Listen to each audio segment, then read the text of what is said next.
So let's dive into a mystery, a real head-scratcher that had the greatest minds in physics totally stumped. It's a detective story, really, full of contradictory clues and one radical idea that led to, well, one of the most powerful equations ever written, the Schrödinger equation. Let's follow the evidence. Everything we're going to talk about today really boils down to this one simple question.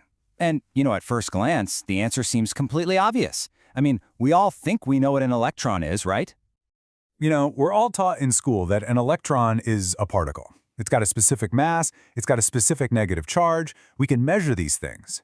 And in our big, everyday world, we never see stuff behaving like waves. You throw a baseball, it doesn't ripple through the air. So, case closed, right? Electrons have got to be particles. Well, not so fast, because when scientists started looking really closely, they found that electrons do things that just completely contradict each other. Yeah, on the one hand, they act like little particles with mass and charge.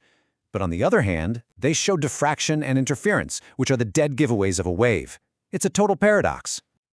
All right, so which one is it?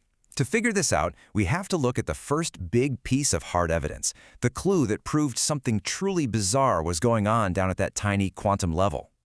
And that first bombshell clue came all the way back in 1927 from an experiment by two physicists, Clinton Davison and Lester Germer. This experiment gave us the first direct, can't argue with it proof that electrons could, in fact, act just like waves. Okay, so what did they actually do? Well, the setup was surprisingly straightforward, actually. First, they got a nice, clean beam of electrons, all zipping along at the same speed. Second, they fired that beam at a crystal of nickel. Think of the neatly stacked atoms in the crystal as a tiny little obstacle course. And finally, they put up a screen to see where the electrons landed. Now, if electrons were just tiny little billiard balls, you'd expect to see them just kind of splatter randomly on the screen. But nope, that is not what they saw. What they got was this beautiful, orderly pattern, a diffraction pattern. It's exactly what you'd see if you passed waves of light through a grating. This was the smoking gun. The evidence was just undeniable. Electrons can behave like waves. Okay, so the experiment proved it. Electrons can act like waves, but that just opens up a whole other can of worms, right? Like, what kind of waves are they? How long is their wavelength? And that brings us to the next key piece of our puzzle, a totally wild idea from a French physicist named Louis de Broglie. So, de Broglie comes along and suggests something that was frankly just nuts at the time. He said it's not just electrons. He proposed that all matter, everything, has a wave associated with it. And he said the wavelength of that matter wave is tied directly to its momentum. And this is it. His whole big idea boiled down to one super elegant equation. Lambda, that's the wavelength, equals h, which is a fundamental number in physics, divided by p, the particle's momentum. For the very first time, this little equation built a bridge connecting the particle world of momentum to the wave world of wavelength. So hold on, why don't we see baseballs rippling through the air? Well, it all comes down to that number h, Planck's constant. And this number is, well, it's ridiculously, unbelievably tiny. We're talking a decimal point, then 33 zeros, then a 6. For a big, heavy thing like a baseball, the wavelength you get is so infinitesimally small, there's no way we could ever detect it. But for a teeny tiny electron, that wavelength is actually big enough to notice and measure.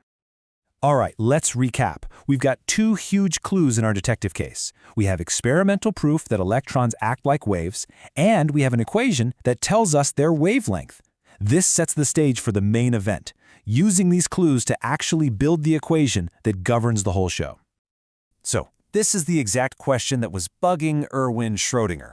If this thing is a wave, there's got to be an equation for it, right? Just like there are equations that describe sound waves or light waves. So, how do you find it? Well, you don't just invent something this big out of thin air. You start with what you know. And Schrödinger started with a kind of general-purpose wave equation called the Helmholtz equation. You can think of it like a basic blueprint for any simple wave. That Greek letter, psi, that's the wave itself. And k is just a number that tells you how wavy the wave is. And this right here, this is the brilliant move. This is where the magic happens.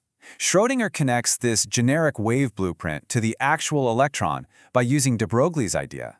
He replaces that generic wave number k with a term for the electron's momentum p. And that h-bar symbol? It's just Planck's constant divided by 2 pi, a little tweak that makes the math for waves work out much cleaner. Okay, so you plug that in, you move some things around, and boom, you get this new equation. We are getting so close now. All the pieces are on the board, we just need to see what they are. Now take a close look at the right side of that equation. P squared over 2m. Does that look familiar? If you've ever taken a physics class, it should. That's the classic formula for kinetic energy, the energy something has just because it's moving. And this, right here, is the last piece of the puzzle we need to solve this.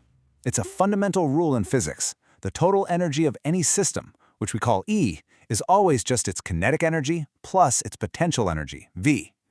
This means we can replace the kinetic energy part of our equation with total energy minus potential energy. Okay, we've followed the breadcrumbs from the weird experiment to the wild hypothesis to some clever math. We are now right at the finish line, ready to see the solution to this whole mystery. And there it is, the time-independent Schrödinger equation. By swapping in that last piece about energy, you get this, the equation that tells the entire story of the electron's wave. The solution to this equation, that psi symbol, is called the wave function. And it's not a physical wave, but a wave of probability that contains literally everything you can possibly know about that particle. But, and this is the absolute craziest part of this whole story, the logical path we just walked through, it's kind of a justification after the fact. The truth is you can't actually derive this equation from anything that came before. The old physics just didn't have the tools. It was a postulate, a bold, creative, brilliant leap of intuition. So if you can't derive it, why is it one of the most important equations in all of science? Simple. Because it works. It just flat out works. Its predictions match what we see in experiments with stunning, unbelievable accuracy. In physics, the real test of an idea isn't where it came from, it's whether or not it actually describes reality. And the Schrödinger equation absolutely does. And that whole story really leaves you with a big, thought-provoking question, doesn't it? The Schrödinger equation wasn't just found, it was invented, creatively. It really makes you wonder, what other huge truths about our universe are out there? Not waiting at the end of some neat logical path, but just waiting for someone to take the next bold, creative leap into the unknown.